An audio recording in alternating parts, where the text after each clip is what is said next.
Bienvenidos otra vez. Entonces vamos a empezar con la segunda mitad de la clase de hoy, viendo este otro tema que teníamos programado, el de adaptación, lesión y muerte celular. Bien, estos tres procesos de adaptación, lesión y muerte celular están muy relacionados entre sí. Incluso en algunos momentos se pueden como superponer uno con el otro. Entonces no hay que verlos como un elemento o un proceso aislado. Realmente están interconectados, pero se separan así para poderlos estudiar más fácilmente. Entonces vamos iniciando con este tema. Bueno, primero haciendo estas anotaciones que son muy importantes para el capítulo. Si recuerdan del capítulo de Introducción a la Patología, ahí hablamos sobre la teoría de la patología celular que propuso el doctor Rudolf Virchow. Él dijo que la célula es el lugar donde tiene su menor expresión una enfermedad. Entonces, uno de los mayores avances que se dieron en la biología humana y también en la medicina fue el descubrimiento de la célula como tal, como una unidad estructural y funcional de los seres vivos. Y también que todas las enfermedades tienen su mínima expresión ahí. Por lo tanto, cuando hay alguna enfermedad, sea la que sea, esta va a tener en común con las demás que se va a, o que va a ser la manifestación de alguna alteración, ya sea en la estructura o en la función de las células. Es decir, que todas las enfermedades que conocemos, si nos vamos al punto inicial o más pequeño de esa enfermedad donde se expresa, se va a deber a alguna alteración en algunas células, ¿sí? O en algún grupo de células o en alguna población de células, ya sea en su estructura o en su función o en ambas. Entonces, por eso es fundamental el entendimiento de cómo las células se dañan y qué respuesta tienen al daño, para después ayudarnos a comprender más fácil ya las diversas patologías que podamos ver. Bien, todo el capítulo se puede resumir básicamente en este pequeño esquema, ¿sí? Para que veamos cómo están relacionados estos tres procesos que dijimos de adaptación, lesión y muerte celular. Bien, cuando una célula está en equilibrio con su microambiente, están cubiertas sus necesidades de consumo de energía, no tiene acumulación de sustancias, no tiene ningún daño por radiaciones, etcétera. O sea, es una célula que está normal, en completo equilibrio. Entonces le decimos que es una célula que está en homeostasis. Cuando nosotros rompemos esa homeostasis es cuando empiezan a haber cambios en la célula. Esa homeostasis se va a perder por un estímulo que le vamos a llamar un estímulo nocivo, o también por el llamado estrés fisiológico. Es decir, que empezamos a alterar ese microambiente en el que vive la célula, ¿sí? Las células están adaptadas para habitar el microambiente en el que sea que estén ellas ahí localizadas, ¿sí? Si es el epitelio intestinal, si es el epitelio gástrico, si es tejido conectivo, si son células de los vasos sanguíneos, cada una está habituada ya a su microambiente. Entonces, si empezamos a alterar este microambiente, empezamos a inducir un llamado estrés fisiológico, ¿sí? No hay que pensar que vamos a estresar a la célula, a ponerle ahí muchas presiones o lo que sea, no. La célula se estresa porque modificamos su microambiente. Entonces, ¿qué va a hacer la célula? Va a adaptarse. De igual manera que nosotros, al estar sometidos a alguna cantidad determinada de estrés, nos adaptamos a este estrés, ¿verdad? Tenemos alguna respuesta para ayudarnos a manejar mejor ese estrés o a sobreponernos a ese lo que sea que nos esté causando estrés. Bueno, la célula va también a adaptarse, ¿sí? Va a tener alguna serie de cambios internos o de su, ya sea de su estructura o de su función, que le van a permitir sobrevivir en ese ambiente que ya cambió por cualquier causa, sí pueden ser muchas. Entonces, ese estrés con el tiempo va a rebasar a la capacidad de adaptación de la célula si no se retira.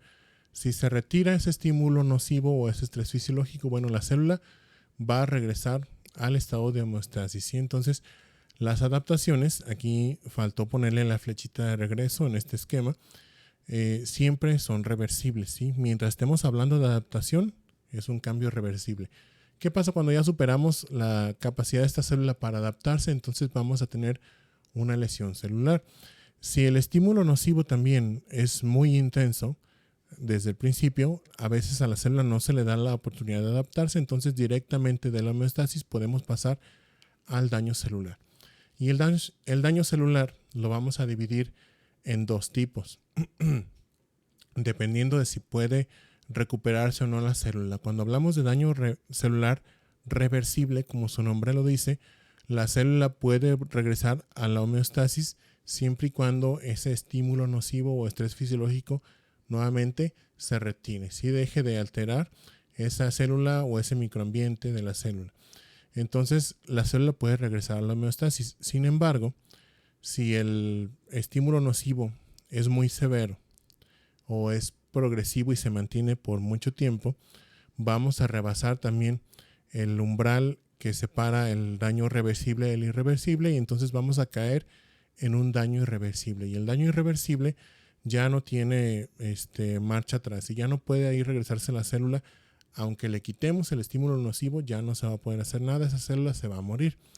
La muerte de la célula, bueno, dependiendo de la naturaleza del estímulo nocivo, de algunas características de la célula, de algunos procesos internos que se lleven a cabo, va a ser por necrosis o por apoptosis. Hay más formas de muerte, pero estas son las dos principales. Ahorita las vamos a describir. Entonces, este es un resumen así a grosso modo de todo lo que vamos a ver ahorita en el capítulo. Estos procesos de adaptación, lesión y de muerte celular y cómo están más o menos relacionados uno con el otro. Entonces, aquí tenemos un ejemplo, ¿sí?, de adaptación y de lesión celular que nos va a llevar a la muerte de la célula. Estamos hablando aquí del músculo cardíaco, ¿sí? Los cardiomiocitos o células del músculo cardíaco, bueno, son células musculares, ya saben, tienen función contráctil, entonces dependiendo de los cambios que les estemos induciendo, vamos a tener una modificación en estos. Si le aumentamos la demanda o la carga de trabajo, perdón, no la demanda, la carga de trabajo a ese miocito, lo hacemos que se esfuerce más, entonces, al igual que cuando hacemos ejercicio, ¿verdad? Nos hipertrofian o nos crecen los músculos del cuerpo, brazos, piernas, lo que sea. Esa célula muscular va a crecer, se va a hinchar, ¿sí? Como si hiciera ejercicio. Entonces, eso nos va a condicionar una modificación en el órgano, en este caso el corazón. Aquí en las fotografías estamos viendo cortes axiales de un corazón. Entonces, en el centro vemos un corazón normal. Vean cómo se ven,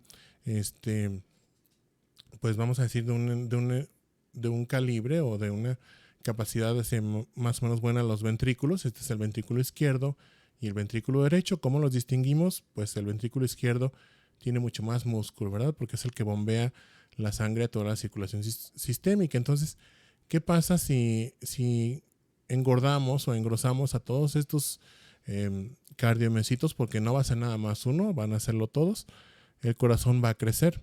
Como el corazón está rodeado por una membrana serosa que es el pericardio, el pericardio, bueno, es flexible, pero no es muy elástico, no se puede estirar mucho. Entonces llega el momento en que el corazón ya no puede expandir ese pericardio, que empieza a hacer, pues a crecer hacia adentro. Y esas cavidades cardíacas se nos van a reducir y eso nos trae problemas, ¿sí? Y empieza a afectarse el gasto cardíaco y el flujo sanguíneo.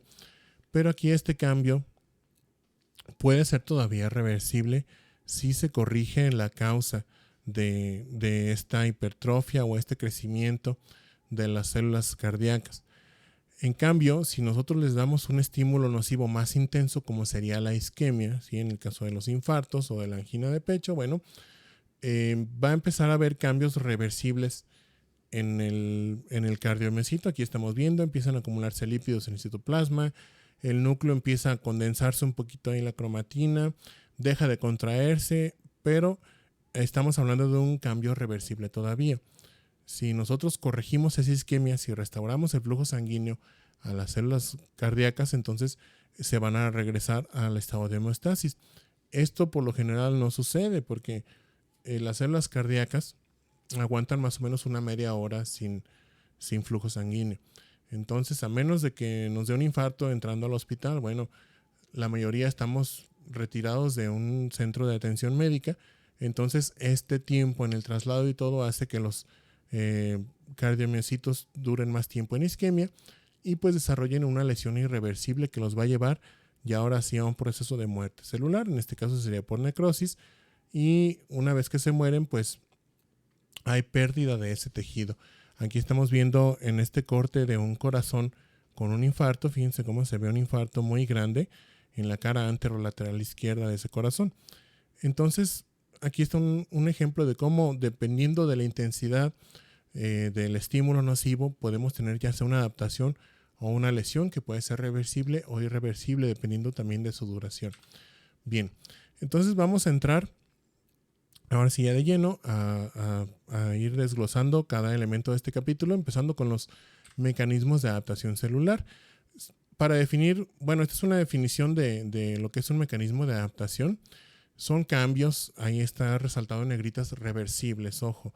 Siempre son reversibles. Ya si no es reversible, ya no es adaptación, ¿sí? Entonces son reversibles. Van a ser cambios ya sea en el número de la célula, en su tamaño, en el fenotipo, en su actividad metabólica o su función, ¿sí? Etcétera. Y estos cambios van a ser en respuesta a cambios en su ambiente o cambios también en sus necesidades energéticas, en la carga de trabajo a la que están sometidas, etcétera. Entonces, en general van a ser cambios estimulados o en respuesta a un estrés fisiológico. Bien, las adaptaciones, vamos a ver ahorita a repetir esto un poquito, pueden ser fisiológicas y patológicas, ¿sí? Todo depende del contexto en el que se presentan. Cuando hablamos de una adaptación fisiológica o de una adaptación patológica del mismo tipo de adaptación, realmente las vamos a ver igual, ya sea macroscópica o microscópicamente. Lo que les da la connotación de ser fisiológicas o patológicas es el contexto o el proceso de base que las inició, ¿sí? O que las está estimulando. Entonces, usualmente las fisiológicas van a ser una respuesta normal de las células, ya sea estimulación por hormonas o por mediadores químicos, como las células inflamatorias, por ejemplo, o al incremento del estrés mecánico, como sería en los músculos, ¿sí? Cuando hacemos ejercicio. Las patológicas, por lo general, son en respuesta a un estrés fisiológico, o sea, ya a un estímulo dañino, que puede ser dañino para la célula, y también o a una sobreestimulación, ¿sí? Sobreestimulación por hormonas o por factores de crecimiento. Bien, estos cambios van a permitir, hablando de las adaptaciones patológicas, van a permitir que la célula sobreviva. En las fisiológicas, pues nada más es una respuesta normal, pero en las patológicas la célula está tratando de sobrevivir, ¿sí? Por eso puede hacer cambios ya un poquito más drásticos, como cambiar, por ejemplo, su fenotipo, ¿sí? Convertirse en un tipo de célula distinta. Y esto las puede llevar a perder, a modificar o a perder su función normal. Entonces, los mecanismos de adaptación son 4. La hipertrofia, la hiperplasia, la atrofia y la metaplasia, y los vamos a describir a continuación. La hipertrofia es un incremento del tamaño de las células, ¿sí?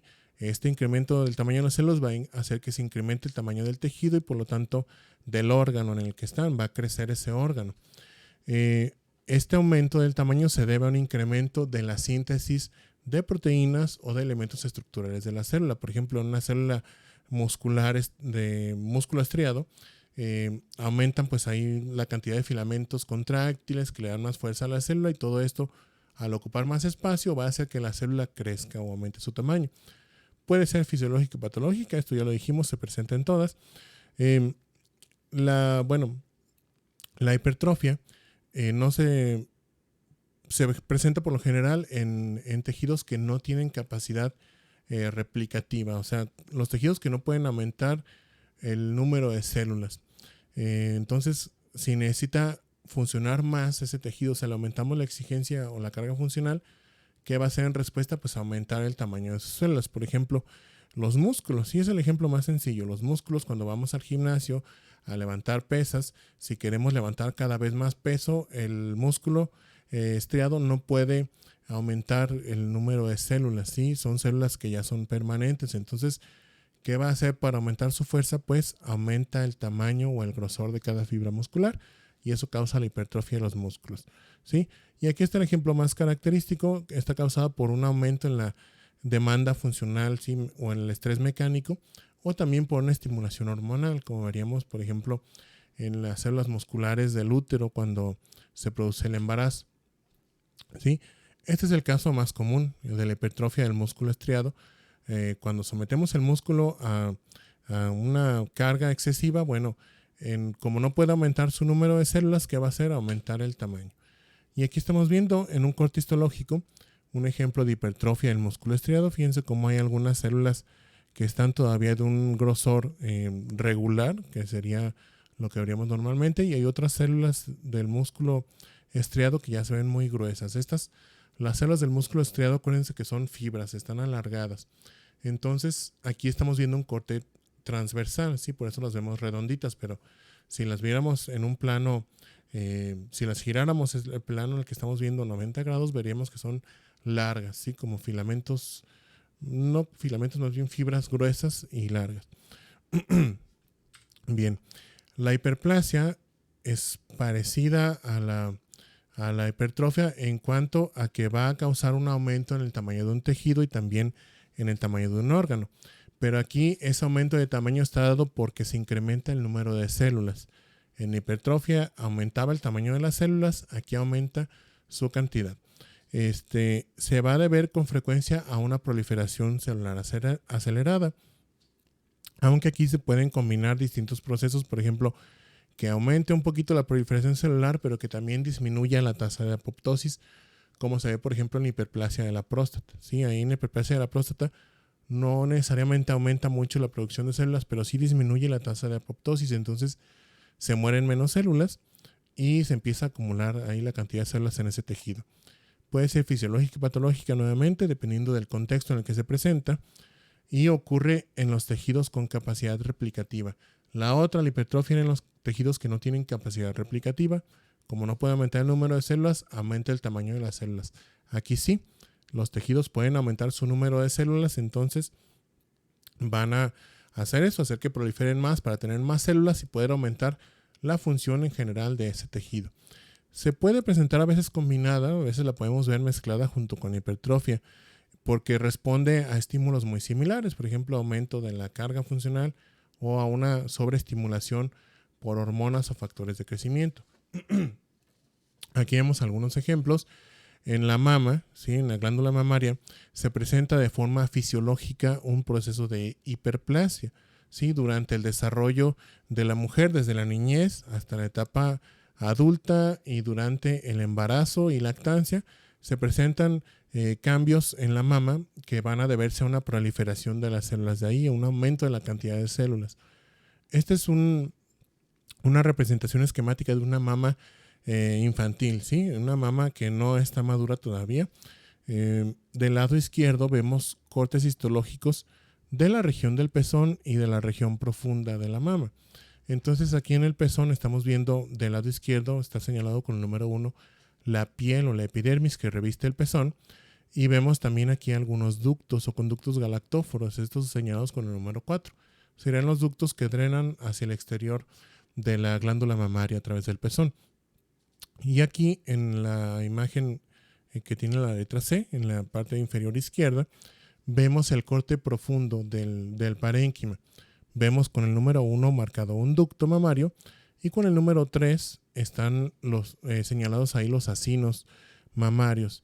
Sí, esas pequeñas glandulitas que se encargan de la producción de la leche materna, y vemos que son muy escasos. La mayoría del tejido aquí es estroma o tejido conectivo, que está señalado con el número 2. Todo esto que vemos más rosa o mesoeosinófilo es estroma, ¿sí? Entonces, la mama infantil pues es así, es casi puro estroma, ductos y muy poquitos acinos. ¿Qué pasa cuando la mujer ya entra a la pubertad o pasa a la etapa adulta? Bueno, hay un aumento muy importante, miren, del tejido glandular, y esto está dado por la estimulación por los estrógenos. ¿Sí? Las, las células del epitelio mamario tienen una respuesta a los estrógenos y empiezan a proliferar. Entonces aumenta el número de células y aumenta la cantidad de acinos o de glandulitas aquí en la mama. Entonces, fíjense, en comparación, aquí veíamos muy poquitas glándulas, aquí ya vemos muchas y vemos ya menos cantidad de estroma. Seguimos viendo los ductos, pero ya están formando las estructuras complejas, que esta se llama una unidad terminal ducto-lobulillar. Esta la vamos a revisitar cuando veamos patología mamaria. Aquí lo que importa es que noten cómo hay una diferencia entre la cantidad de células, ¿verdad? De pasar a muy poquitas a pasar a más cantidad de células glandulares. Y todavía cuando la mujer está en una etapa de embarazo o de lactancia, hay muchos más cambios. Esta es una mama de una mujer embarazada. Fíjense cómo hay ahora sí muchísimas glandulitas o acinos, ¿sí? Hay una hiperplasia aún mayor del tejido glandular de la mama. Otro ejemplo sería en el endometrio. Este es un corte histológico de endometrio. Estas son glándulas endometriales. Están revestidas por un epitelio cilíndrico simple y alrededor de ellas, esto que se ve aquí entre color morado y rojo es estroma, nada más que tiene aquí presencia de extravasación de eritrocitos, por eso vemos ahí zonas rojas. Sí, pero es el estroma o tejido conectivo que sostiene a estas glándulas del endometrio. Entonces, este es un endometrio en fase secretora. Sí, vemos que tienen, si se fijan bien, las células están como que divididas. Vemos en la parte que está más cercana a la luz, el citoplasma de ese epitelio está como que más denso y más rosa o eosinófilo. Después está el núcleo a la mitad y después está de color blanco en la parte más basal. En los libros de patología lo describen como el signo de la tecla de piano.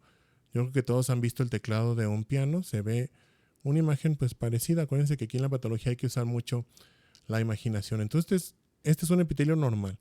Sí, es un epitelio en fase secretora. Es decir, cuando ya casi viene lo que sería la menstruación, la descamación de este endometrio. ¿Qué pasa si sometemos a una sobreestimulación de estrógenos a una mujer? Bueno, el endometrio empieza a proliferar porque al igual que la mama, tiene receptores para estrógenos. Entonces, en respuesta a la estimulación por estrógenos prolifera.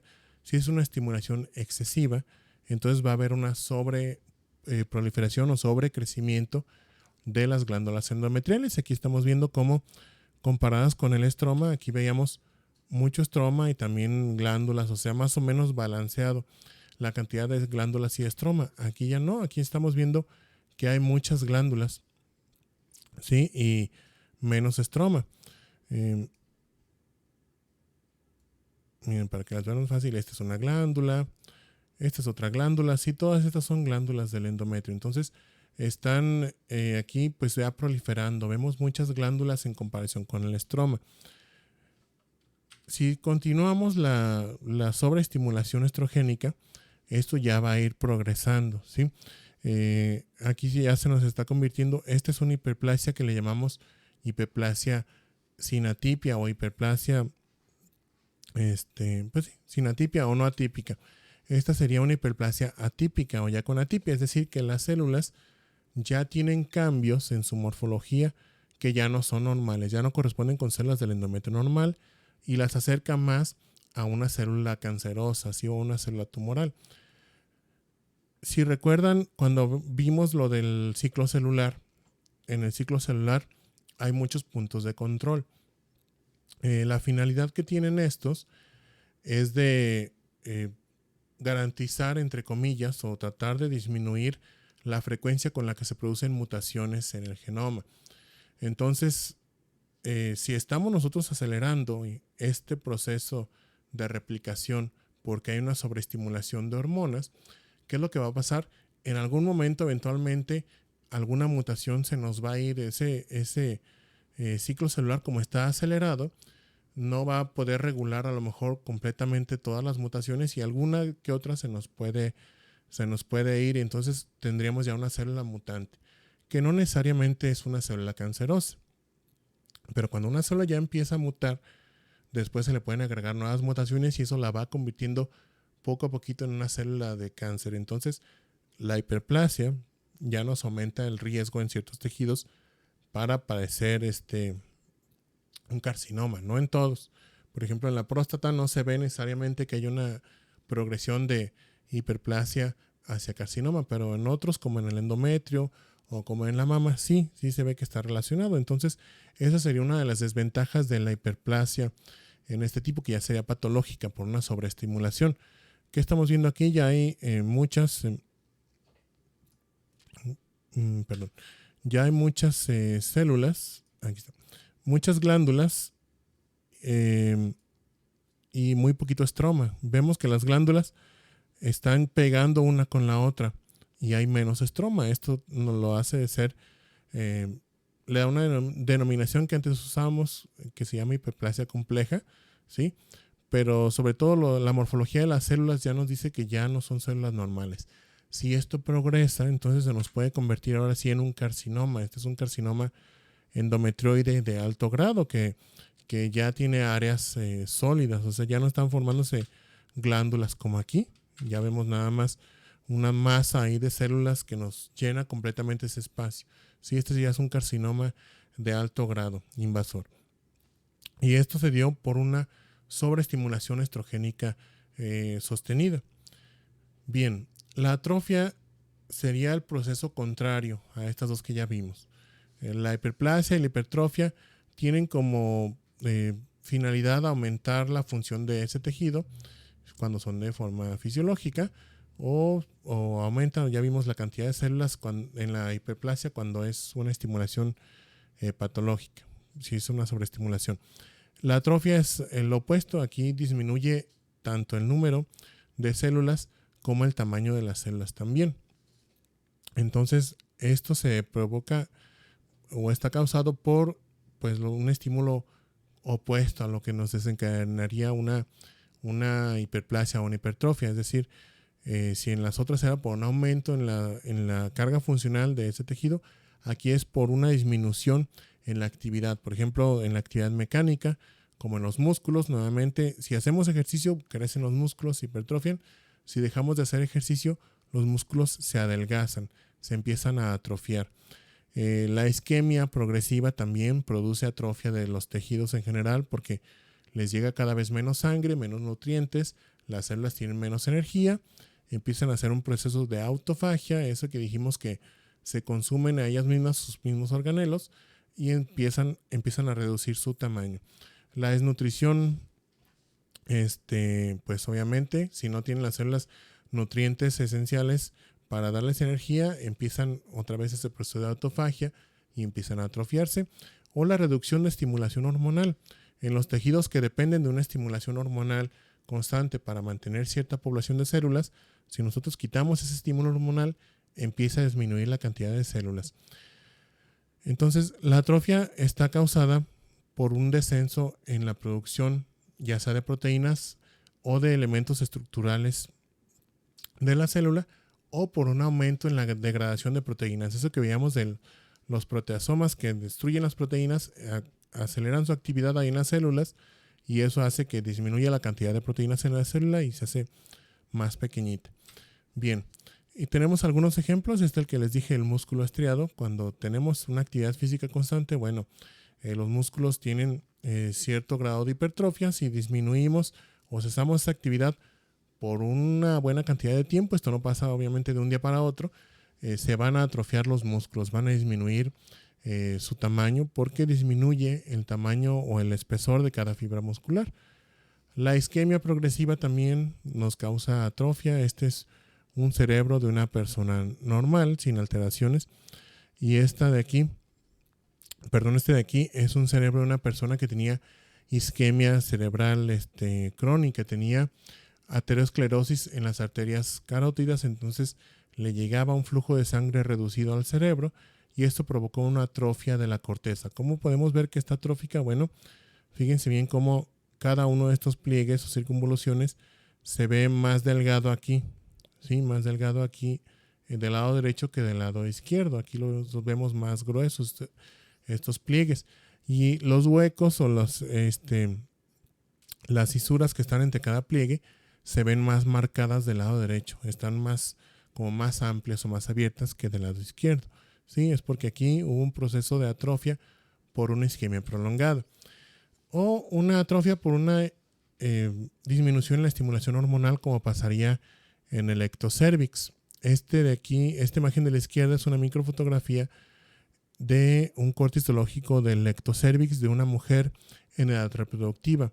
Las células del epitelio ectocervical requieren la estimulación por estrógenos para mantener su maduración. Entonces, aquí vemos cómo el epitelio tiene un espesor bastante bueno, está ancho y vemos muchas capas de células y se pueden identificar bien los estratos, que el estrato basal, el estrato parabasal, el estrato intermedio y las células superficiales hasta arriba.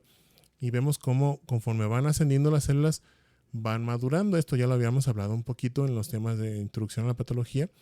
Les dije que las células estas van aumentando la cantidad de citoplasma y se van pareciendo más a escamas. Por eso este epitelio se llama escamoso también. Entonces, este es un epitelio normal. ¿Qué pasa en una mujer que ya está en una etapa postmenopáusica? Ya pasó de la menopausia, ya tiene disminuida la cantidad o la producción de estrógenos endógenos. Entonces, hay menos estimulación estrogénica en el epitelio y vemos que el epitelio está adelgazado y con una maduración muy, muy reducida. ¿Sí? Vamos a delimitar más o menos para que lo puedan ver más fácil. Aquí está la membrana basal del epitelio, entonces todo lo que está arriba de esta línea amarilla del lado izquierdo es el epitelio. En el lado derecho, aquí estaría la membrana basal. Entonces, ahora sí comparen el espesor de cada uno de los epitelios, están vistos a un aumento muy similar. El de la derecha está visiblemente más adelgazado porque ya hay un proceso de atrofia aquí en estas células. Bien, finalmente la metaplasia es el cuarto mecanismo de adaptación.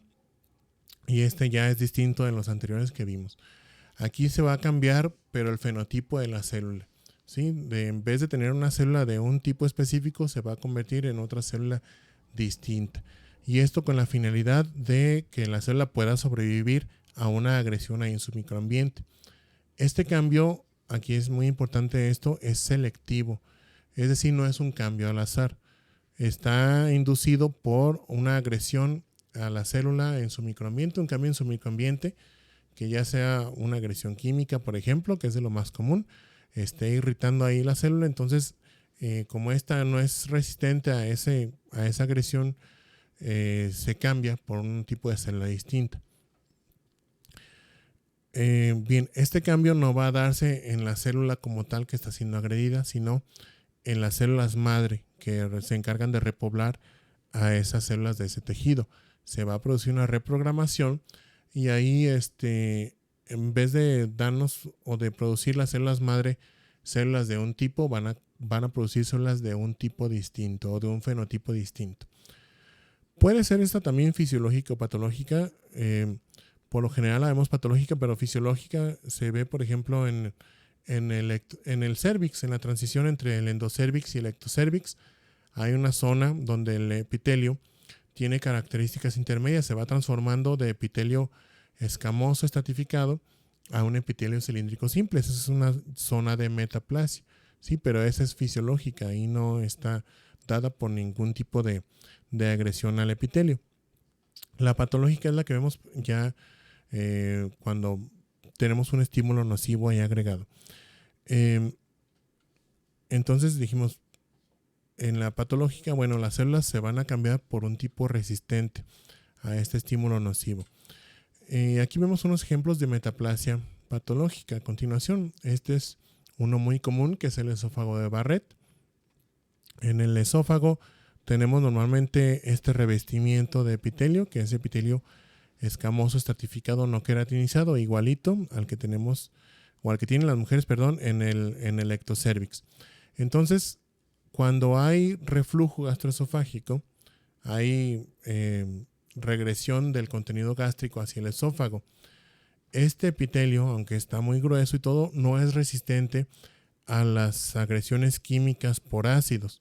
Sí, es muy sensible, entonces se empieza a quemar. Cada vez que hay reflujo, empieza a quemarse.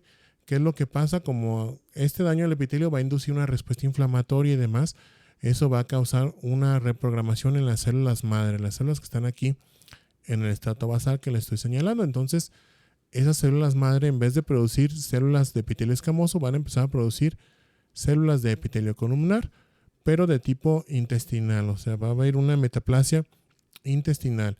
Cuando nosotros hablamos de metaplasia, el apellido que le pongamos nos va a señalar o a denotar el tejido que está surgiendo ahí de nuevo, ¿sí? O el tipo de célula que está surgiendo de nuevo.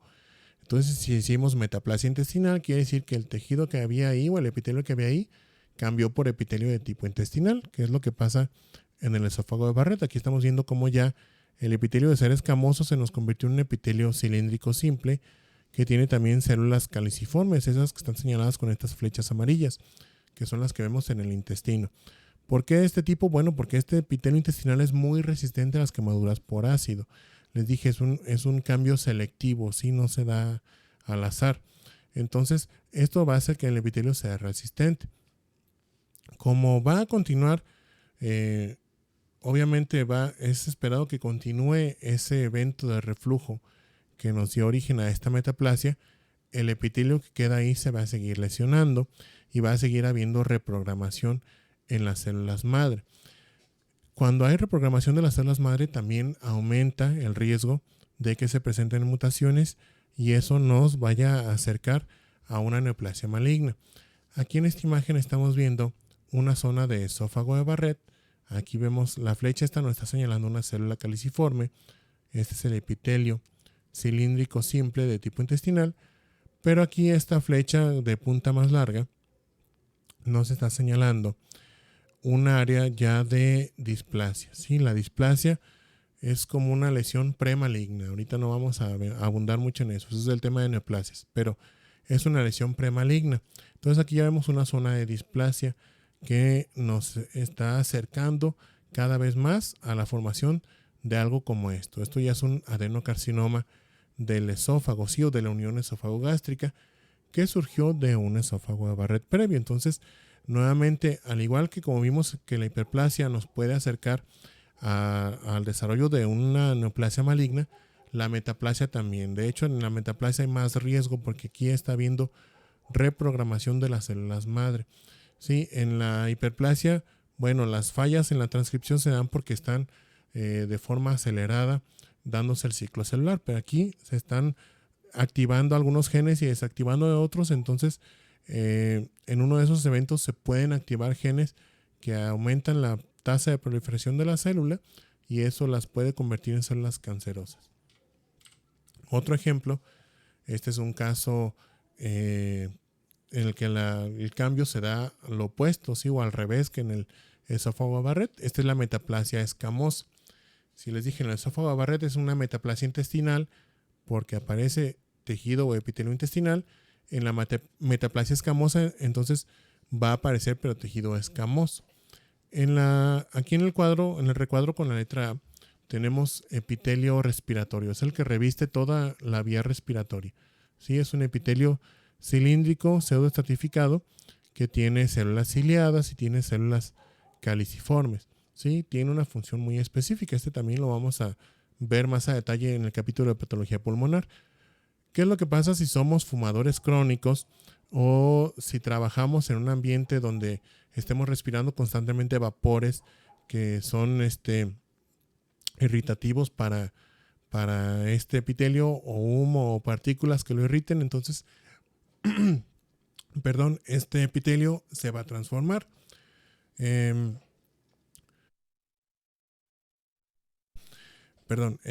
va a transformar en un epitelio más resistente a esta agresión, que sería el epitelio escamoso. Nuevamente hay reprogramación de las células madre y en vez de formarnos epitelio de tipo respiratorio, se va a formar un epitelio de tipo escamoso.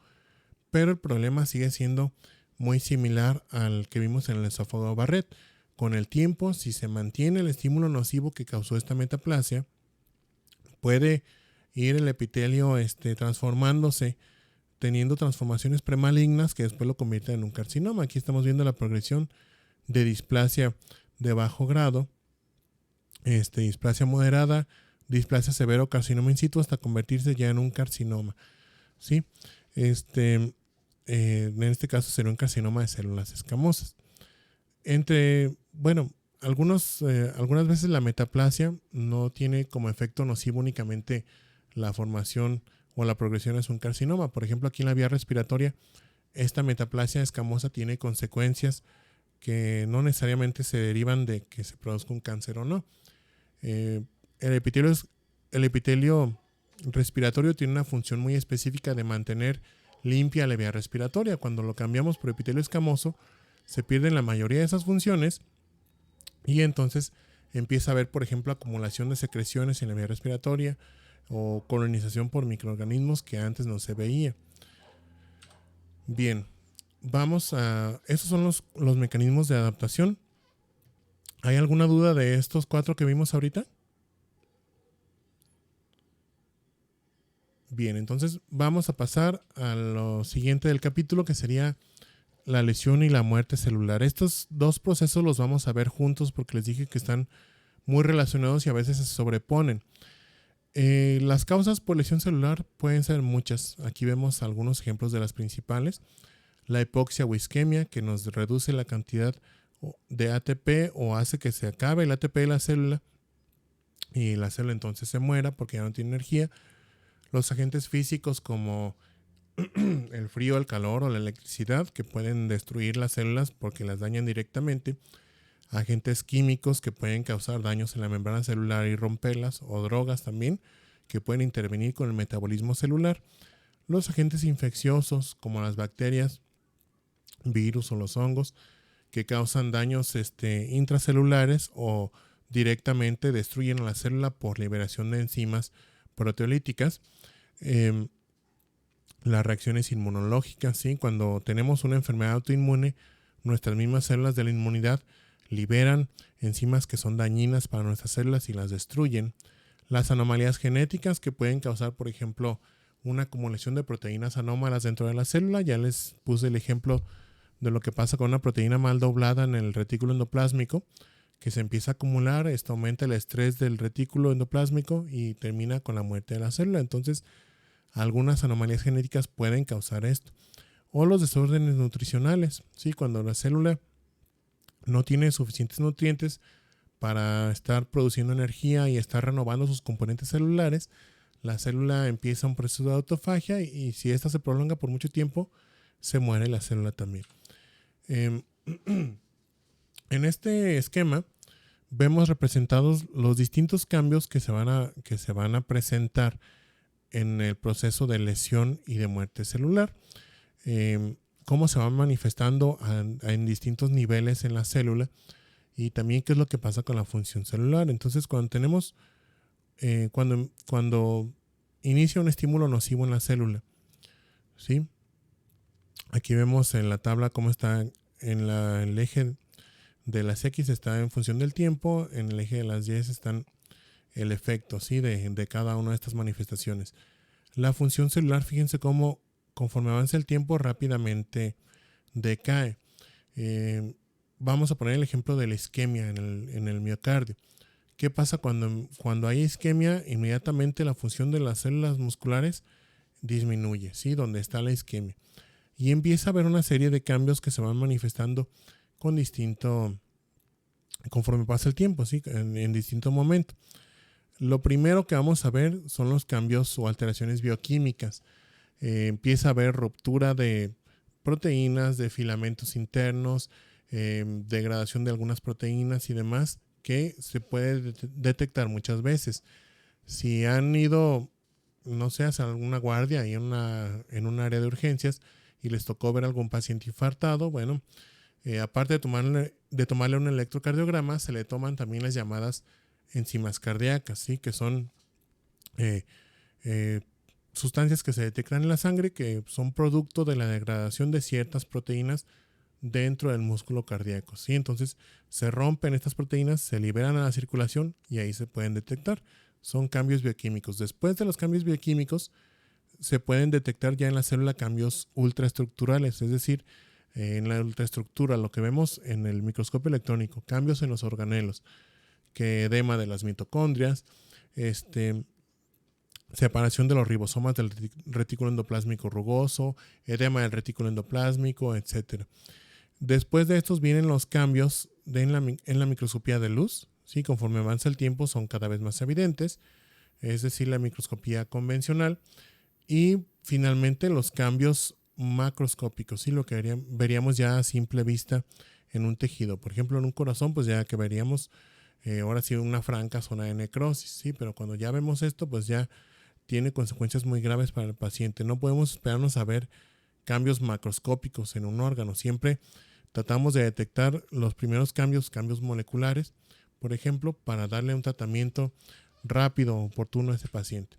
Bien, la lesión celular reversible dijimos que es la que se presenta al inicio. Tiene que ver con la presencia de alteraciones estructurales y funcionales que van a aparecer en la etapa inicial del daño, es decir, cuando apenas se presenta el daño celular.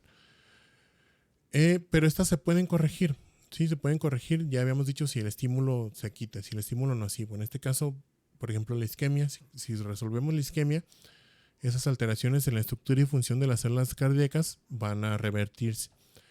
Bien, la lesión celular como tal va a ser resultado de alteraciones en uno o más componentes de la célula.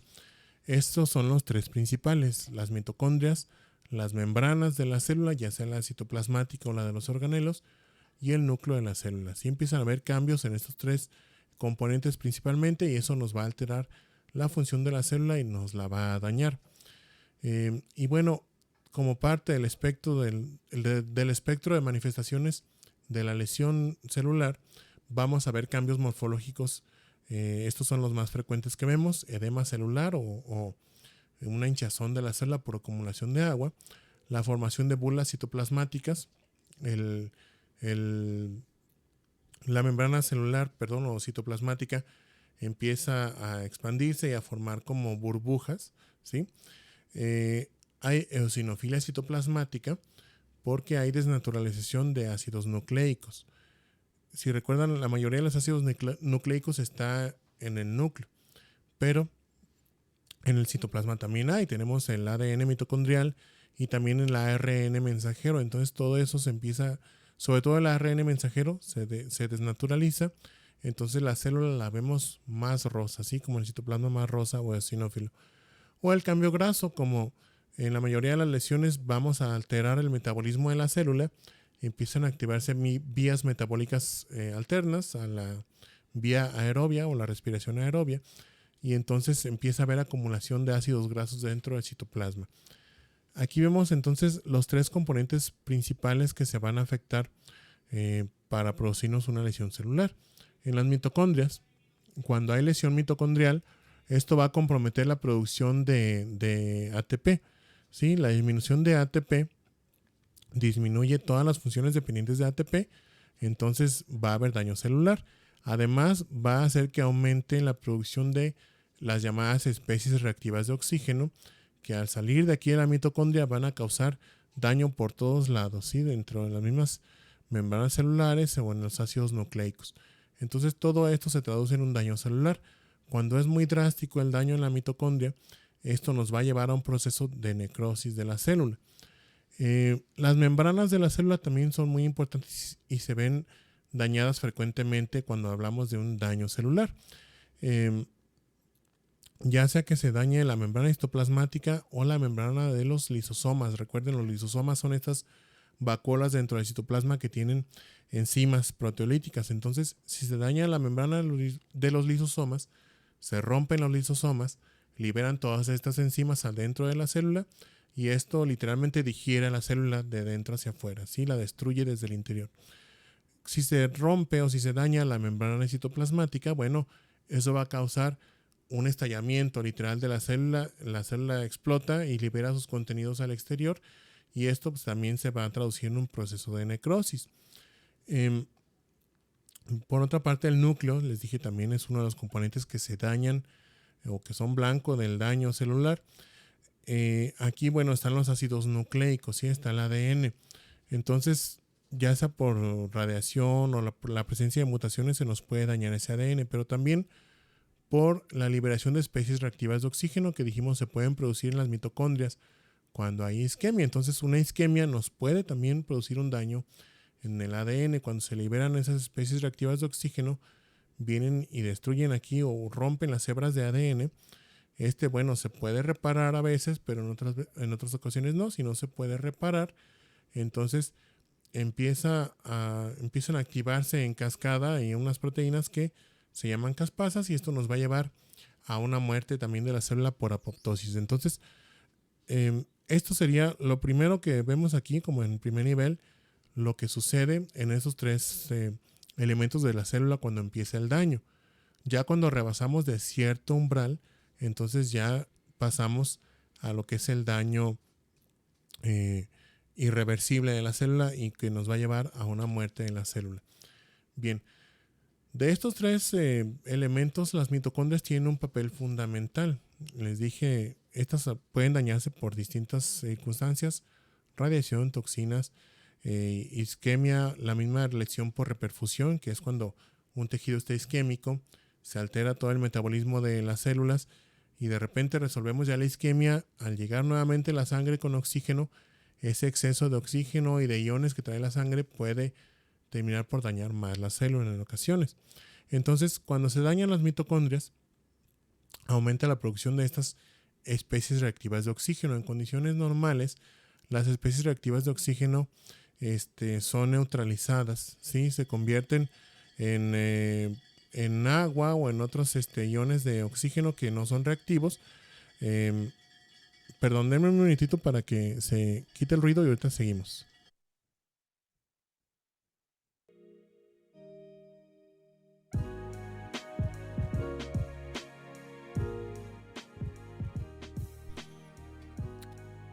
Listo, ya podemos continuar.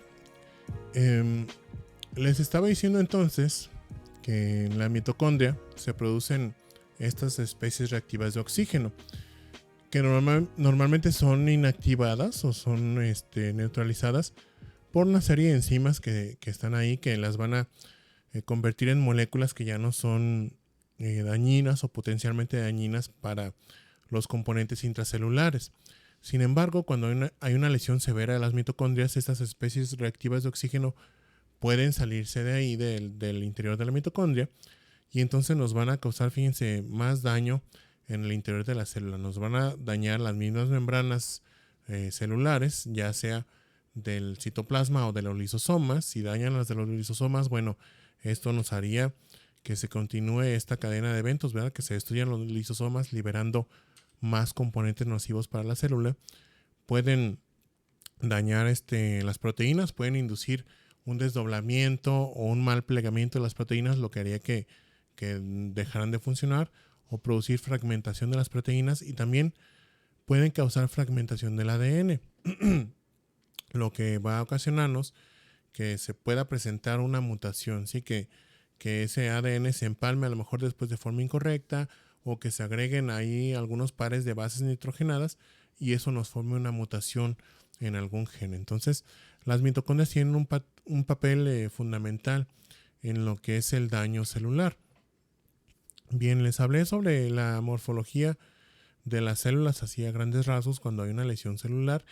Esto es lo que pasa. Bueno, algunos de los cambios que pueden pasar: hay modificación de los organelos, les dije, cambios en la ultraestructura. Las mitocondrias empiezan a ponerse tumefactas o a edematizarse. Se edematiza el retículo endoplásmico, es decir, se va a dilatar. Los ribosomas se van a desprender del retículo endoplásmico rugoso y los vamos a ver libres ahí en el citoplasma.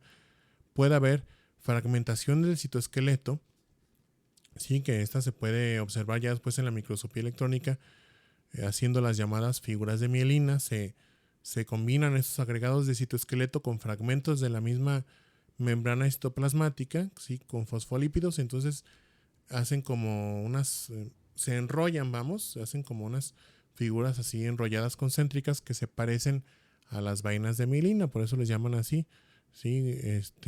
Cuerpos de mielina, no porque estén hechos de mielina necesariamente. Como empieza a haber fractura del citoesqueleto, empieza también la célula a perder su estructura, entonces se pueden formar estas bulas o burbujas del citoplasma. Los ácidos nucleicos que están aquí en en el citoplasma también se van a desnaturalizar, ¿sí? El ARN mensajero. Entonces el citoplasma va a aumentar esa eosinofilia, ¿sí? Ese color rosa que vemos. Y bueno, va a haber también un aumento en el volumen de la célula porque va a, a entrar más agua, así se va a detener. Como hay disminución del ATP, se detiene la función de la bomba sodio-potasio ATPasa, que esta es la que se encarga de mantener el equilibrio hidroelectrolítico. No es la única, pero es de las principales, de mantener el equilibrio hidroelectrolítico entre el medio intracelular y el extracelular. Entonces, como se detiene, empieza a haber acumulación de sodio aquí y empieza a entrar mucha agua. Entonces esto nos va a edematizar o a hinchar la célula. Bien, aquí vemos cómo podemos observar en el microscopio óptico convencional la lesión celular reversible, o cuando ya es irreversible, ya está empezando un proceso de necrosis. Estos tres cortes histológicos son de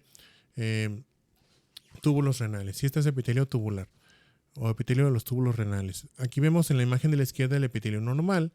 Se ven las células cúbicas con su núcleo ahí bien preservado, redondito, y vemos incluso las microvellosidades que sirven para absorber agua y electrolitos ahí en la orina. Entonces, cuando ya hay una lesión, a lo mejor por una isquemia transitoria, porque el paciente se nos deshidrató, podemos tener evidencia de daño reversible. Fíjense cómo las células empiezan a hincharse. Se ve que se están separando una de la otra porque están más hinchadas. El citoplasma se ve más rosa. Y aparte, las microvellosidades aquí ya no se pueden ver. Vemos como zonas ahí dentro de la luz de los túbulos, como acumulaciones de fragmentos de citoplasma. Son las microvellosidades que ya se están desprendiendo. Así hay ruptura de todas estas estructuras finas de la célula. Los cilios o las microvellosidades se pierden cuando tenemos una lesión celular. Cuando ya progresa esta lesión a la lesión irreversible o necrosis, empezamos a tener ya ruptura del citoplasma. Vean como aquí hay un agregado de lo que le llamamos detritus celulares, o sea, restos de células. Algunas células ya no podemos verles el núcleo, la cromatina, y ya se desnaturalizó, ¿sí? Entonces son células que ya están muertas, ya nada más están esperando ser recicladas. Ya vemos datos aquí de muerte celular conforme avanza el daño. En la microscopía electrónica también lo podemos ver esto con mayor detalle. Esta es una célula también del epitelio tubular renal normal. Ahí se ve su núcleo.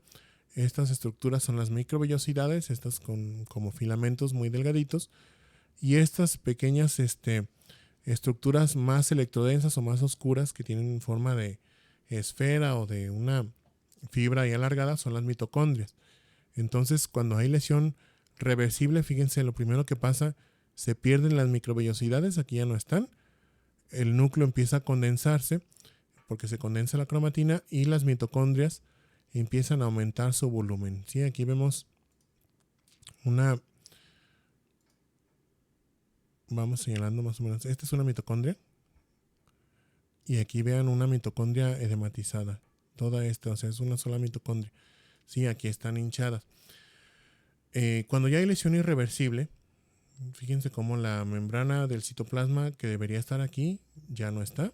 Sí, ya está rota. Vemos el núcleo más condensado. Todo esto es el núcleo.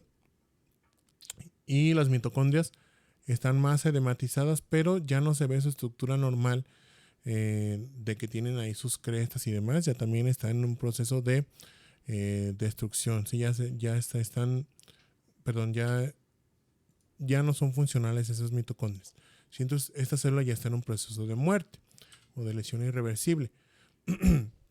Aquí vemos un acercamiento a las mitocondrias que les mencioné para que noten cómo se presenta el edema de los organelos. Sí, estas son mitocondrias normales, y del lado derecho vemos mitocondrias que están edematizadas, ¿sí? Que están más hinchadas.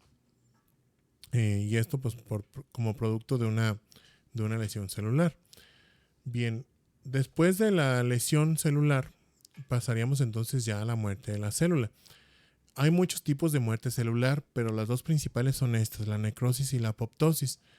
Van a ser diferentes en cuanto a las causas que las desencadenan, los mecanismos que se ponen en función y también la morfología de cada una. ¿Sí? Se ven diferente la necrosis y la apoptosis y tienen también algunas consecuencias o agregados ahí distintos. Por ejemplo, en la necrosis vamos a ver inflamación, en la apoptosis por lo general no la vemos.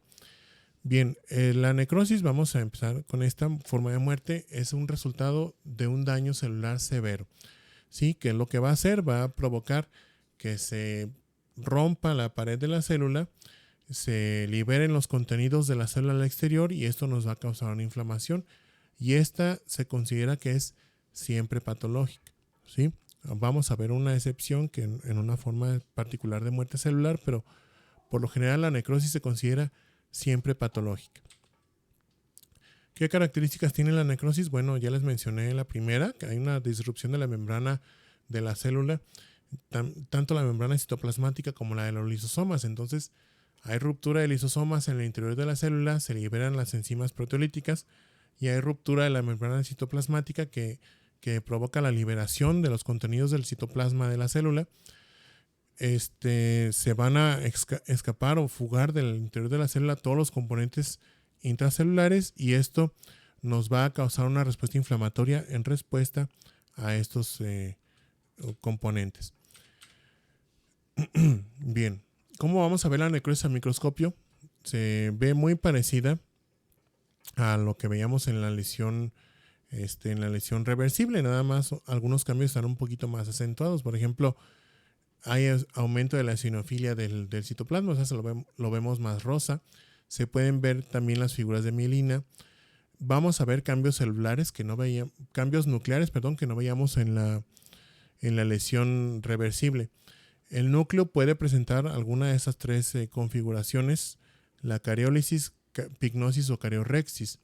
Sí, la pignosis es cuando la cromatina se condensa toda, se vuelve prácticamente toda la cromatina heterocromatina, entonces está condensada, el núcleo reduce su tamaño y se vuelve más hipercromático. Es un núcleo que ya no es funcional, ya no sirve para transcribir genes. La cariorrexis es una fragmentación del núcleo y la cariólisis o cariólisis es una desnaturalización de todo el ácido, de todo el material genético, ¿sí? De todo el ADN, que hace que pues ya no sirva, ya no funcione, y entonces se pierde la tinción del núcleo. Acuérdense que la hematoxilina tenía el núcleo porque había ahí ácidos nucleicos, pero si los desnaturalizamos, ¿sí? Si ya rompemos su estructura, bueno, pierden su carga eléctrica y ya no se pinta el núcleo. Entonces el núcleo aparentemente desaparece de la célula. Y también, bueno, como parte de la morfología de la necrosis vamos a encontrar casi siempre inflamación ahí acompañante de las células necróticas. Bien, dentro de la necrosis como tal podemos encontrar distintos patrones morfológicos, es decir, podemos ver el tejido de formas distintas, tanto macroscópicamente como microscópicamente.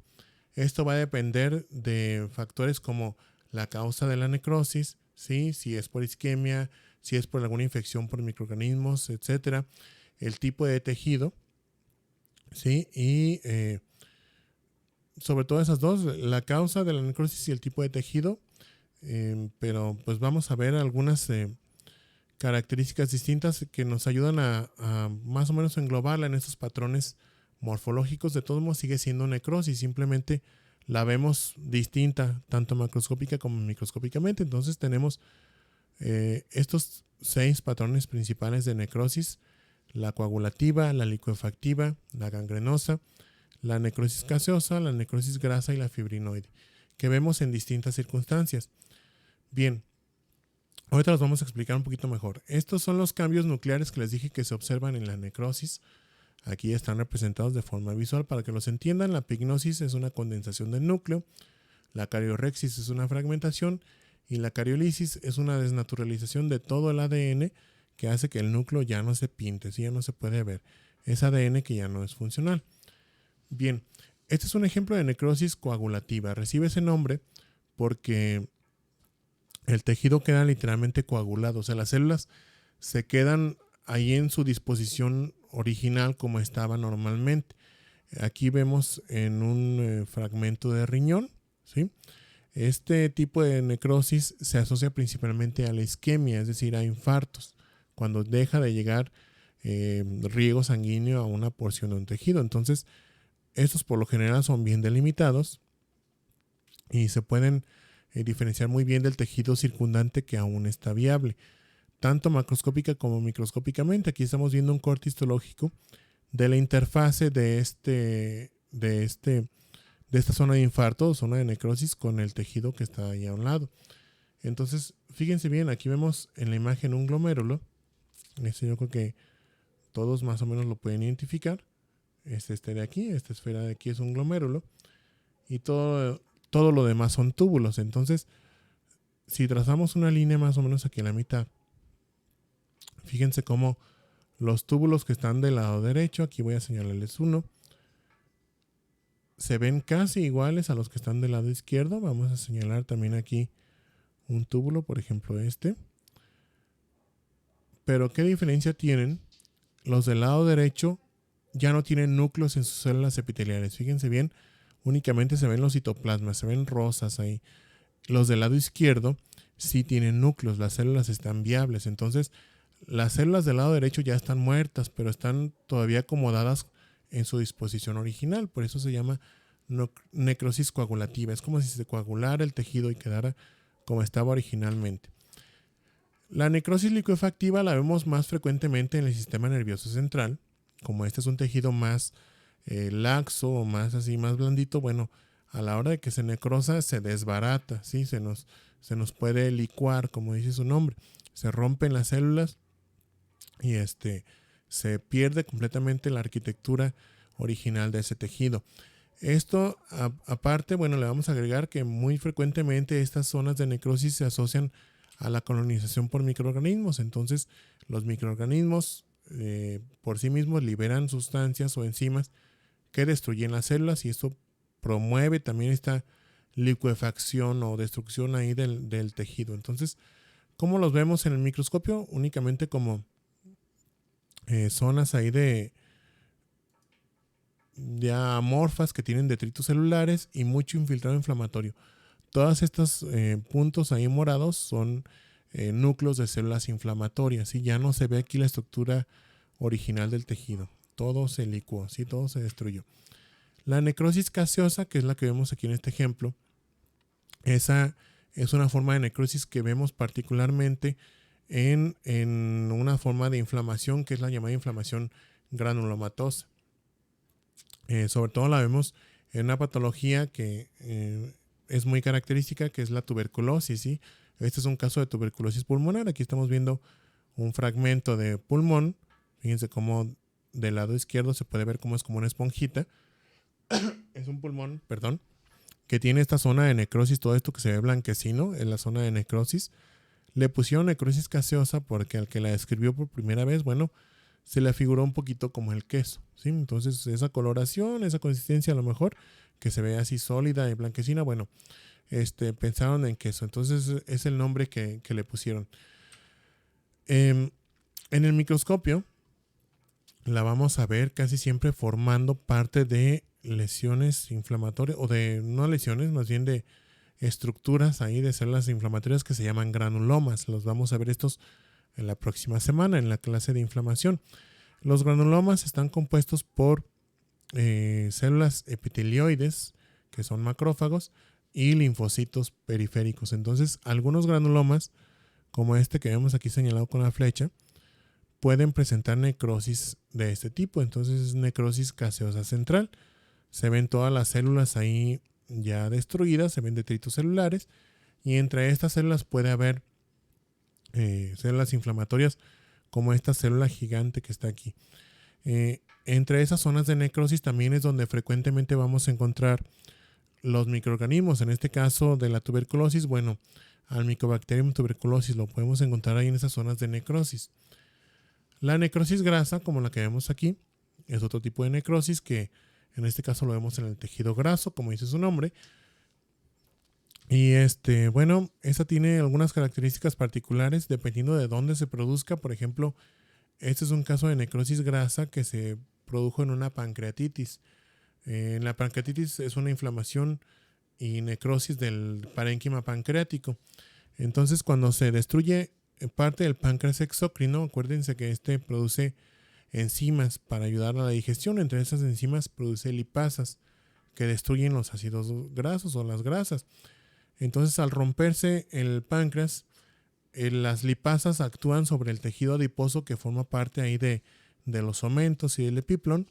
Entonces provocan muerte de los adipocitos que forman el tejido graso, y las grasas ahí que se fragmentan sufren un proceso que se llama saponificación, se convierten en jabones, y esto hace que se precipite calcio. Entonces se pueden calcificar las células si se ven de este color, así blanquecino.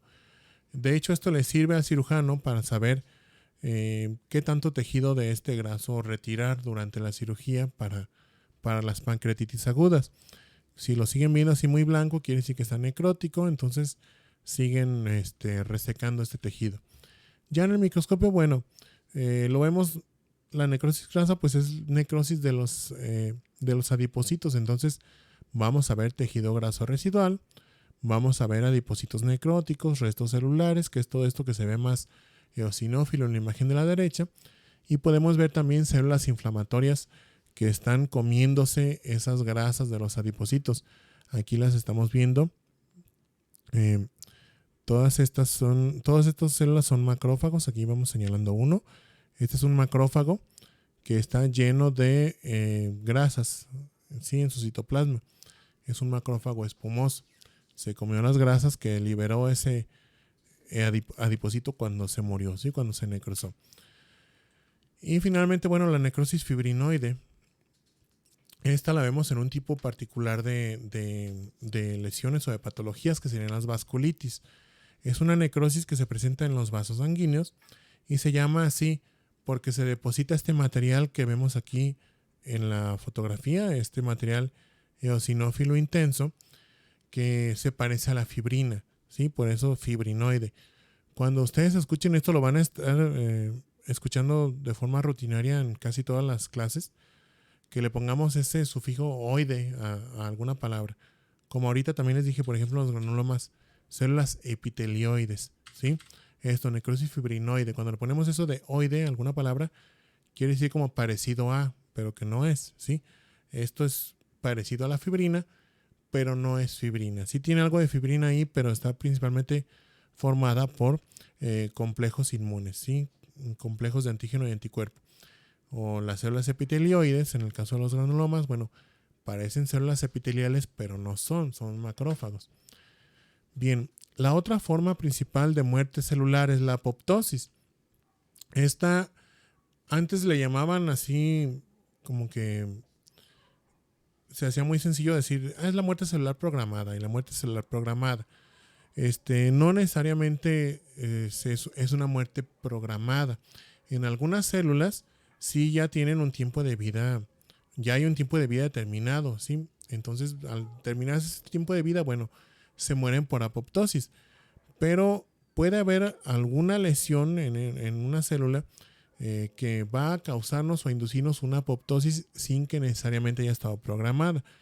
Entonces, en algunos libros, ahorita ya nuevas revisiones la llaman más bien como una forma de suicidio celular, entre comillas, ¿sí? O sea, la célula pone en marcha distintas funciones internas que la van a llevar a un proceso de muerte, pero es más bien una muerte organizada. En la necrosis vimos la célula reventaba y se liberaban todos los contenidos. Aquí no, aquí la célula va empaquetándose como en unos cuerpos así pequeñitos que se llaman cuerpos apoptóticos, que se van separando de la célula principal, y estos son fagocitados por los macrófagos. Entonces no se despierta aquí inflamación, ¿sí? Eso la va a diferenciar de la necrosis. Es una forma de muerte organizada, dijimos, no revienta la célula, y aquí también puede ser fisiológica o patológica, ¿sí? La necrosis, esa dijimos, es patológica nada más, no hay necrosis fisiológica como tal. ¿Para qué sirve la apoptosis? En este caso la apoptosis fisiológica nos ayuda a eliminar células que ya no son necesarias. La patológica, bueno, va a eliminar células que tienen un daño, pero es un daño irreparable, así que no se puede ya restablecer la célula a su función normal. Entonces, la célula se va a morir ahí, pero de una forma organizada, que sería esta. La apoptosis tiene dos vías de iniciación: la vía intrínseca o vía mitocondrial y la vía extrínseca o dependiente del receptor Fas. La vía intrínseca, bueno, tiene que ver con la activación o la liberación de proteínas de la mitocondria. Ciertos daños o agresiones a la célula, como daños al ADN, acumulación de proteínas anómalas, retiro o supresión de algún factor de crecimiento, va a hacer que empiecen a producirse señales proapoptóticas o que empiecen a actuar proteínas proapoptóticas en la célula, es decir, proteínas que promueven la apoptosis. Estas proteínas van a mandar una señal a las mitocondrias, van a hacer que de adentro de la mitocondria salgan varias moléculas, pero les dije que la principal era esta, el citocromo C. Este citocromo C se va a unir a otras proteínas del citoplasma para formarnos unas unidades complejas que se llaman apoptosomas, y estos apoptosomas nos van a iniciar o a activar unas proteínas especializadas que se llaman caspasas. Las caspasas son proteínas que forman una familia muy grande que se encargan de este proceso de la apoptosis.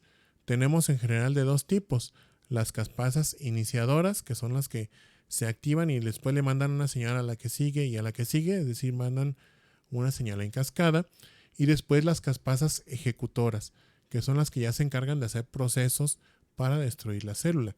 Fragmentan el citoesqueleto, empiezan a fragmentar el núcleo y la cromatina, los organelos, etcétera, para ir empaquetando a la célula, formando estos pequeños cuerpos que se llaman cuerpos apoptóticos, y estos son fagocitados por los macrófagos que están ahí en todos los tejidos. La otra vía es la vía extrínseca, que esta va a depender de la estimulación por otra célula, por eso extrínseca, sí depende de un factor externo. En las células tenemos en la superficie este receptor que se llama Fas. Cuando el Fas se conecta con su ligando, es decir, un receptor que es como una contraparte que se llama Fas L, L es por ligando, se va a activar aquí una señal intracelular que va a activarnos una caspasa que va a mandar una señal directamente a las caspasas ejecutoras y nos va a iniciar nuevamente toda esta vía ya de la apoptosis. Esta es una representación un poquito más detallada de la vía mitocondrial o la vía intrínseca. En condiciones normales, el citocromo y las otras moléculas proapoptóticas, o sea que inducen la apoptosis, están dentro de la mitocondria. Hay canales en la mitocondria, o hay proteínas que forman canales o intentan formar canales en la mitocondria para que se puedan salir esos citocromos, que son las proteínas BAX y BAC. Las estamos viendo aquí del lado derecho. Cuando esas se activan, forman canales que permiten la salida del citocromo y de otras moléculas que participan en la apoptosis.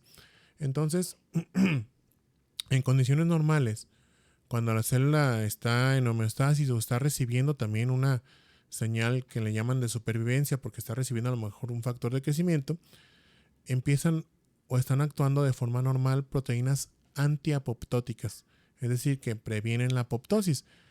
Esa es una familia muy grande de proteínas. La principal o más estudiada es la proteína BCL2. Entonces, esta proteína BCL2 antagoniza a esas proteínas BAX y BAC y no permite que se formen esos canales en la membrana. Por lo tanto, el citocromo se queda ahí guardado en la mitocondria y pues la célula sigue funcionando. ¿Qué pasa si hay algún daño a la célula severo que no se pueda reparar? Por ejemplo, un daño al ADN, o que se le quite ya ese factor de crecimiento que la mantenía con vida. Entonces se activa un mecanismo ya de inducción de la apoptosis. Se empiezan a producir proteínas que van a antagonizar a BCL2. Aquí lo estamos viendo.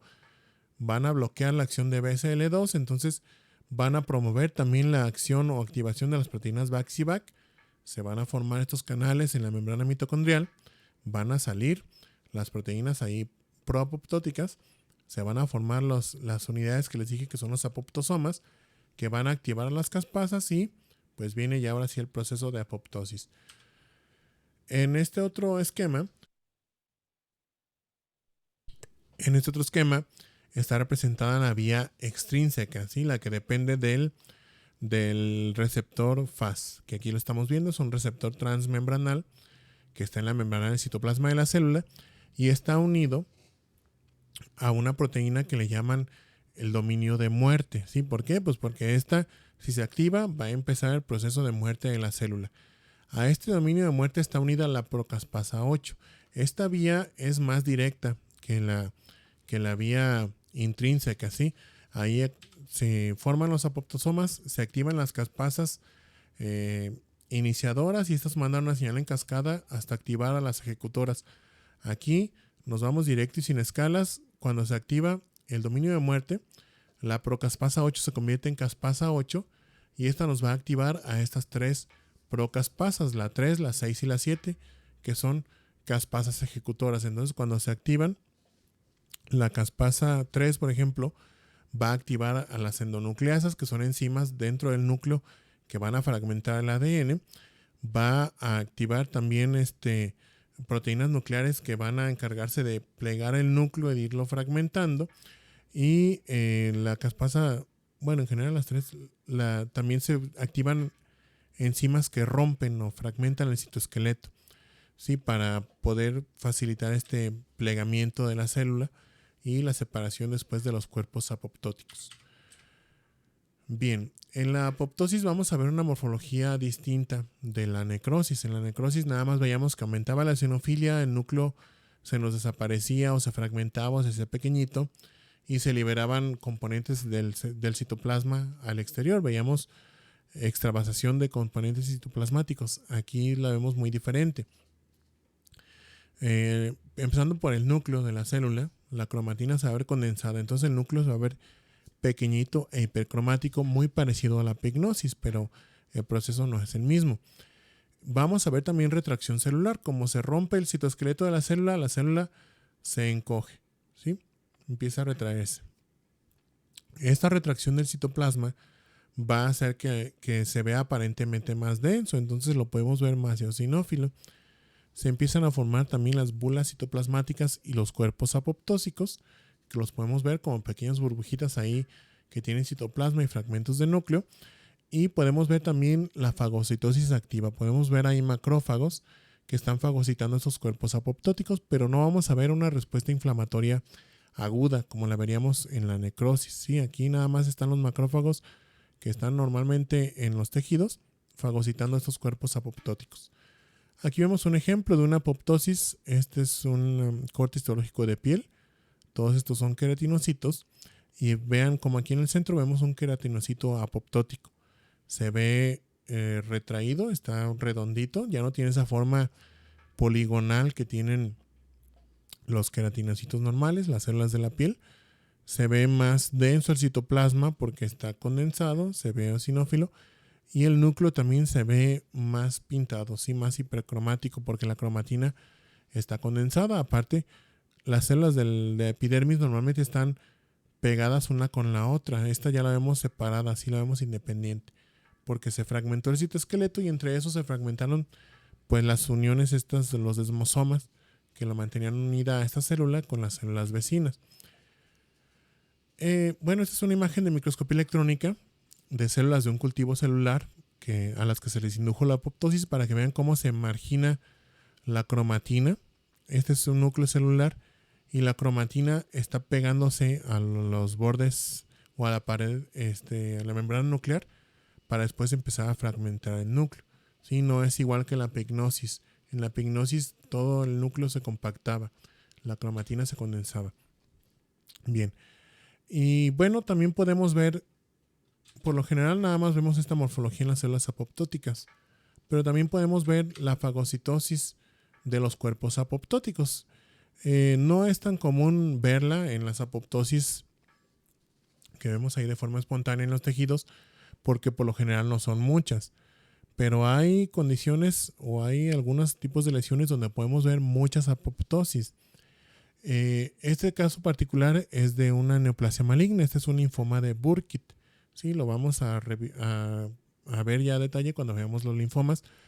Pero en el linfoma de Burkitt hay mucha proliferación celular, pero también hay mucha apoptosis. ¿Sí? Muchas células neoplásicas se están muriendo constantemente por apoptosis. Entonces, en el linfoma de Burkitt frecuentemente se ve una infiltración por macrófagos. Aquí están señalándonos uno. Todo este espacio de color blanco es un macrófago que está ahí metido entre todas las células tumorales. Y ese macrófago, esta flechita está señalándonos ahí, fíjense bien, una como una esferita ahí de color morado, que es un cuerpo apoptótico. ¿Sí? Es un resto celular de una de las células estas que se murieron por apoptosis.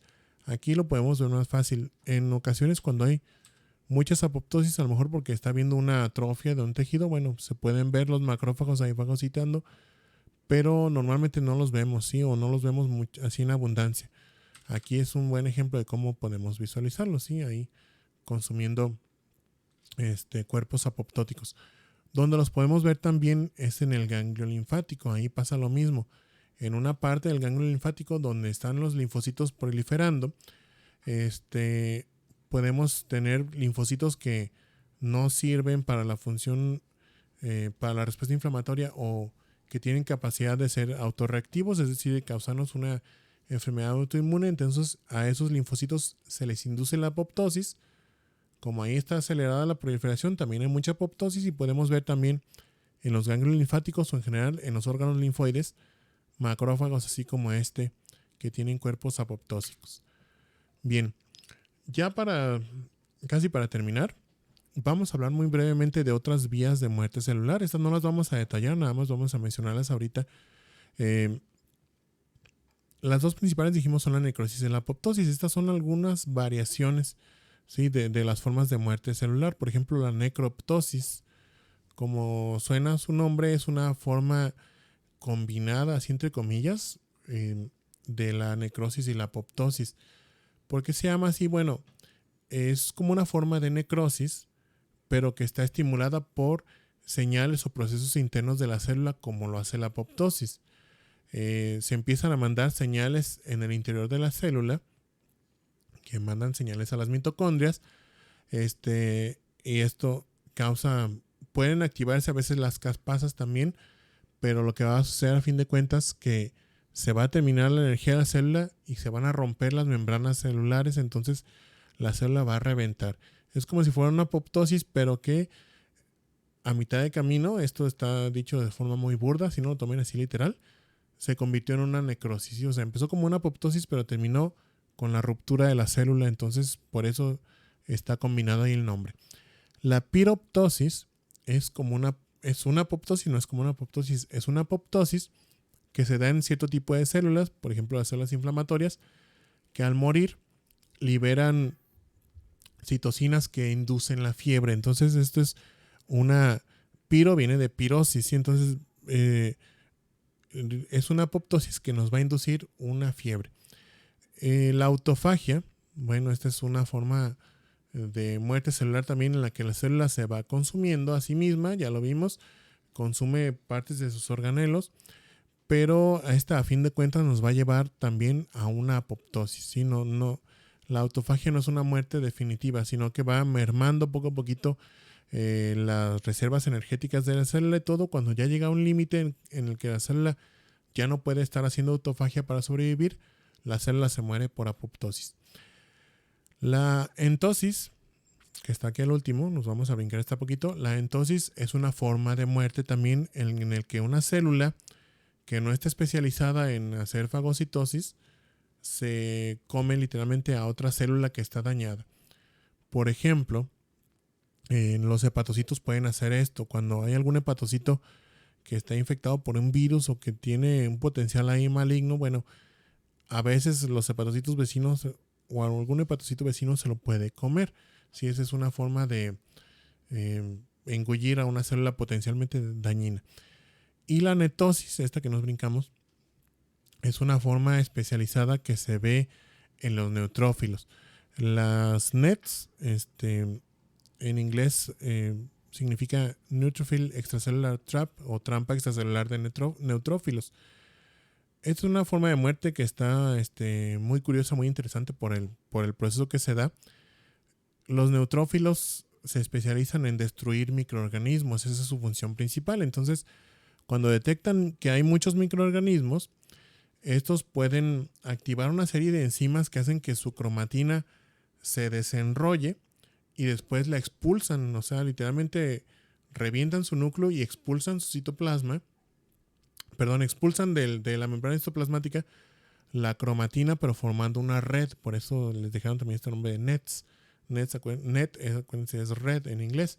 Entonces se forma una red que está hecha de cromatina, pero tiene algunas moléculas, proteínas ahí que la van a hacer, entre comillas, como pegajosa, ¿sí? Va a hacer que se le adhieran las bacterias y aparte va a tener proteínas que son bactericidas. Entonces es una forma de combatir a la infección.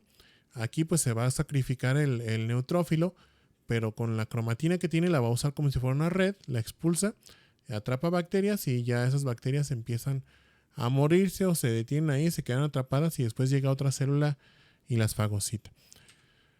Bien, ya para terminar vamos a hablar brevemente de las acumulaciones intracelulares. Esto, bueno, los libros de patología, si lo revisaron en el Robbins o en el Rubin, no dejan claro esto, dónde estamos parados cuando hablamos de acumulaciones intracelulares.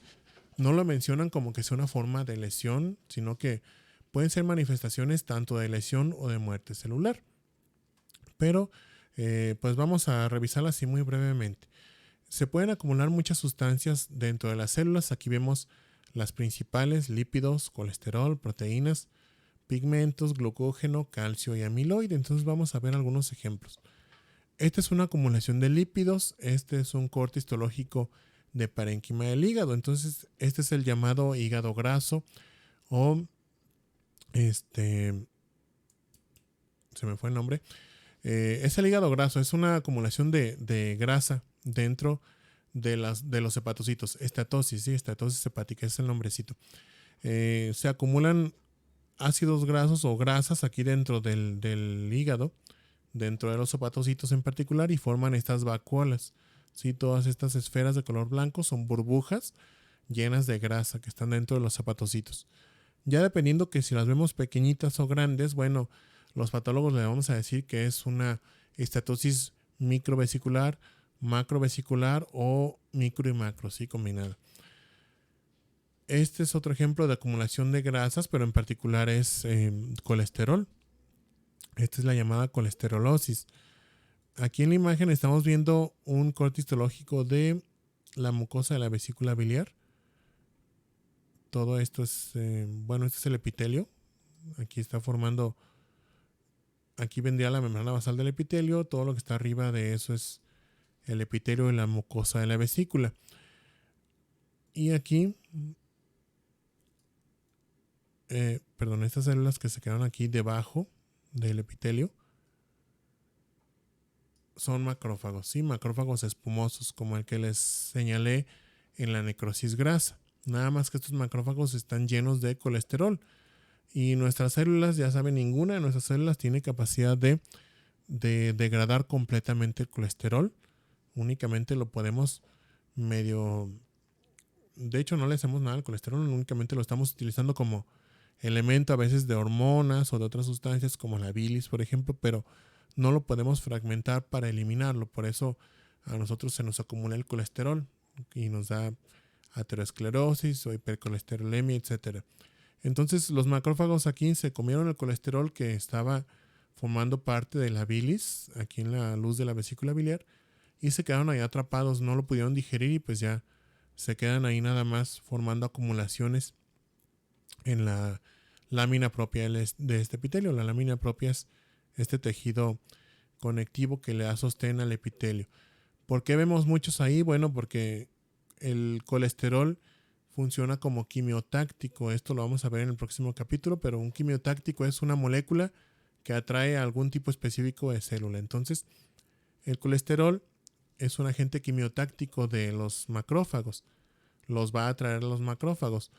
Aquí algún macrófago se empezó a fagocitar colesterol, se quedó ahí atrapado. Con el tiempo se murió ese macrófago, reventó y se liberó ese colesterol. Entonces Al detectarlo llegan nuevos macrófagos. Aparte, cuando están comiendo los macrófagos, ellos liberan sustancias que atraen otros macrófagos a ayudarles a comer. Entonces, por eso se empiezan a acumular ahí en los tejidos. Las proteínas también se pueden acumular. Esto es un corte histológico de riñón de un paciente con proteinuria crónica, ¿sí? Que tiene mucho tiempo con la proteinuria. Entonces, aquí vemos, esta es una tinción de Paz. Este es un túbulo renal, pero fíjense cómo tiene dentro de las células epiteliales unas vacuolas ahí Paz positivas, o sea, muy rositas, muy intensas y de tamaño variable. Son gotas de reabsorción de proteínas que se puede ver en la proteinuria. Aquí tenemos más, miren. Estas células, bueno, tienen un epitelio así muy granular, Paz positivo, pero vemos esas vacuolas ya más grandes ahí, estas bolitas de color rosa, aquí se ven mejor, que están dentro del citoplasma de la célula epitelial. Son gotas de reabsorción de proteínas.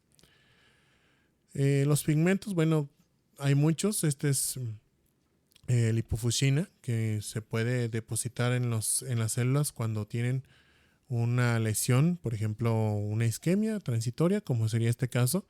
Estas son células de músculo cardíaco que tuvieron un proceso de isquemia transitorio, es decir, que se pudo resolver a tiempo, pero como se alteró el metabolismo del miocito por un tiempo determinado, empezaron a acumularse sustancias ahí, entre ellas este pigmento que se llama lipofuscina, que se puede producir a veces como resultado de vías alternativas del metabolismo. El calcio también se puede depositar en los tejidos. Aquí vemos una válvula aórtica donde estamos viendo estas vegetaciones o crecimientos ahí sobre la superficie de la válvula, que están compuestos por tejido fibroso, pero también por calcio. Sí, estas se deben a las endocarditis. Las endocarditis son colonizaciones por microorganismos de las válvulas o de alguna superficie interna del corazón, pero sobre todo se ven afectadas las válvulas. Al colonizarse por bacterias, las bacterias causan destrucción local de las células, y cuando hay necrosis de células, se puede también empezar a depositar calcio en los tejidos, en todos, no nada más aquí. Entonces, estas vegetaciones, bueno, empiezan a calcificarse en el interior, y eso se puede ver incluso en estudios radiográficos. Esta es una tomografía axial computarizada. Estamos viendo un corte axial a nivel del mediastino. Este es el corazón. Y vean eso que se ve más blanco. Son calcificaciones en los bordes de las valvas de la válvula aórtica. En el microscopio también podemos ver el calcio. Lo vemos como este material basófilo amorfo que tiene el aspecto de estar cristalizado porque es duro. Sí, vemos aquí el tejido fibroso y ahí esas zonas de calcificación, lo que se ve más morado.